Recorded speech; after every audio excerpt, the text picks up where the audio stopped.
Hai anak-anak, bertemu lagi dengan saya Ibu Nur Medawati dalam pelajaran Bahasa Indonesia kali ini.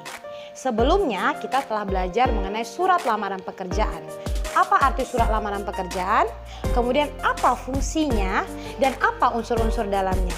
Tapi semua kan masih Ibu gantung. Kali ini Ibu tidak akan menggantung lagi karena akan Ibu jelaskan mendetail dan sejelas-jelasnya.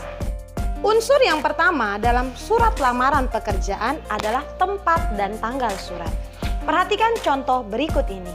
Selama ini mungkin ada di antara anak-anak yang menulis surat lamaran atau surat izin ke sekolah menggunakan penulisan tanggal. Contoh, Medan, 07, apostrof di atasnya 20. Tapi anak-anak harus perhatikan, itu adalah penulisan tanggal yang salah atau dengan kata lain tidak benar. Kali ini Ibu akan ajarkan cara menulis tanggal surat yang benar. Yang benar adalah perhatikan contoh berikut ini.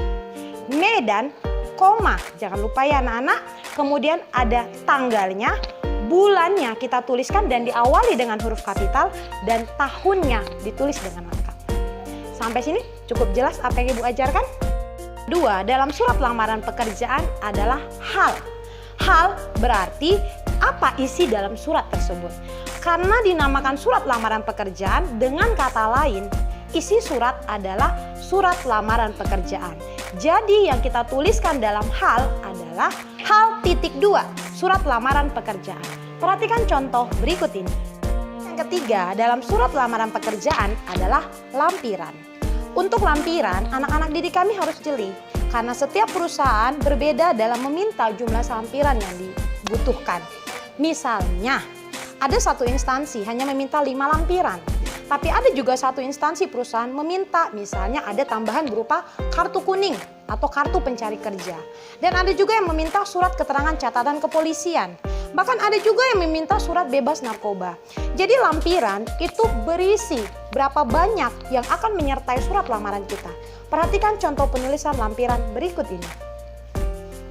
Unsur surat lamaran yang keempat adalah alamat surat. Nah, anak-anak harus diperhatikan baik-baik. Untuk alamat surat, ini sering sekali keluar dalam tes atau ujian apapun, khususnya ujian nasional. Mengapa? Karena banyak sekali yang masih belum teliti dalam penulisan alamat surat. Beberapa hal yang harus anak didik perhatikan dalam menulis alamat surat adalah yang pertama, tidak boleh menggunakan kata kepada. Jadi, yang kedua, cukup didahului kata yang terhormat atau singkatan YTH dan diikuti tanda baca titik. Syarat yang ketiga dalam alamat surat, penulisan jalan tidak boleh disingkat. Ya. Nah, syarat yang keempat dalam alamat surat tidak diakhiri tanda baca apapun. Jadi hilangkan anggapan ada titik di akhir, itu tidak boleh dan tidak dibenarkan. Syarat yang kelima, hilangkan penggunaan kata sapaan seperti bapak atau ibu bila yang dituju dalam surat adalah jabatannya.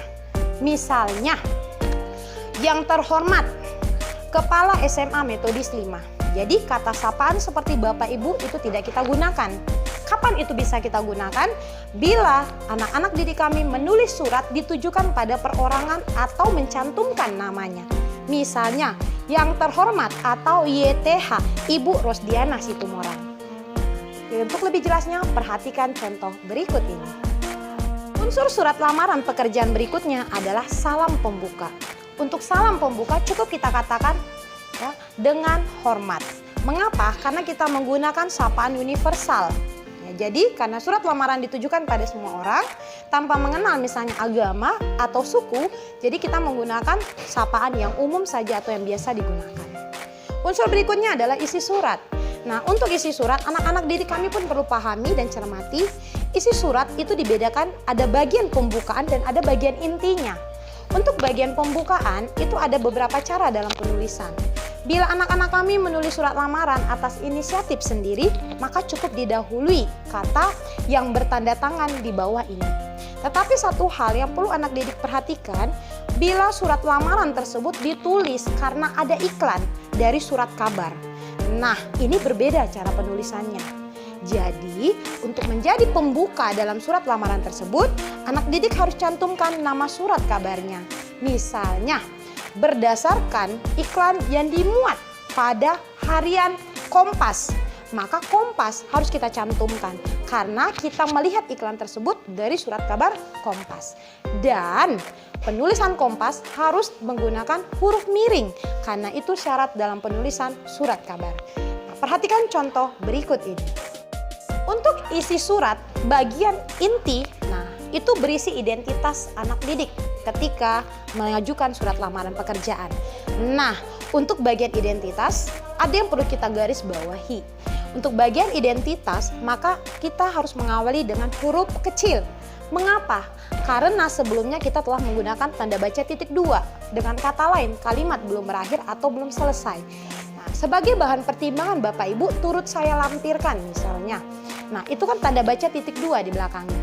Kalimat belum selesai. Makanya untuk kelanjutannya harus diawali huruf kecil. Khusus untuk bagian pendidikan, misalnya S1, itu juga anak-anak harus perhatikan cara penulisannya. Nah, karena gabungan dari huruf dan angka itu tidak boleh langsung digabungkan. Tetapi di antara huruf dan angka harus diberi tanda baca hubung. Misalnya S tanda hubung 1. Untuk lebih tepatnya, perhatikan contoh berikut ini. Bagian berikutnya adalah penutup surat. Penutup surat seringkali orang beranggapan semakin disanjung-sanjung semakin diangkat maka akan diterima. Nah, itu belum tentu. Mengapa? Karena harus kita ingat, meskipun surat lamaran berisi kepentingan kita secara pribadi, tetapi tetap kita harus perhatikan etika penulisan dan hormatnya. Ya, jadi usahakan gunakan bahasa yang baku. Jadi untuk penggunaan penutup surat misalnya saya ucapkan sebanyak-banyaknya. Nah, itu tidak dibenarkan karena itu mubazir atau berlebihan. Jadi cukup kita tuliskan atas perhatian Bapak, saya ucapkan terima kasih. Nah, ucapkan di situ itu belum memenuhi kaidah kebakuan. Maka itu pun harus kita ganti mengucapkan dan bukan menghaturkan. Jangan pernah kita gunakan atas perhatiannya, karenanya di situ orang ketiga kita tidak tahu siapa dan itu tidak sopan. Jadi kita harus ganti atas perhatian Bapak, huruf kapital atau Ibu karena kita tidak tahu jenis kelaminnya. Maka boleh kita pakai atau Ibu. Untuk lebih tepat, anak-anak silakan perhatikan contoh berikut ini. Untuk penutup pun kita gunakan yang universal, hormat saya. Kemudian diikuti tanda baca koma. Setelah itu maka kita cantumkan tanda tangan dan nama diri kita. Untuk lebih tepatnya, mari kita perhatikan contoh berikut ini. Sekianlah unsur-unsur surat lamaran pekerjaan. Ya, bila ada yang kurang jelas, anak-anak boleh menanyakan kepada Ibu melalui aplikasi kita ya, melalui Google Class atau melalui aplikasi lainnya. Nah, Ibu berharap anak-anak dapat memahami apa itu surat lamaran pekerjaan dan unsur-unsur di dalamnya. Sehingga jika anak-anak kelak tamat dan ingin mengajukan surat lamaran, artinya anak-anak sudah punya kemampuan dalam menulis itu. Ya, sampai sini pertemuan kita. Tetap semangat, jaga kesehatan, salam metodis 5.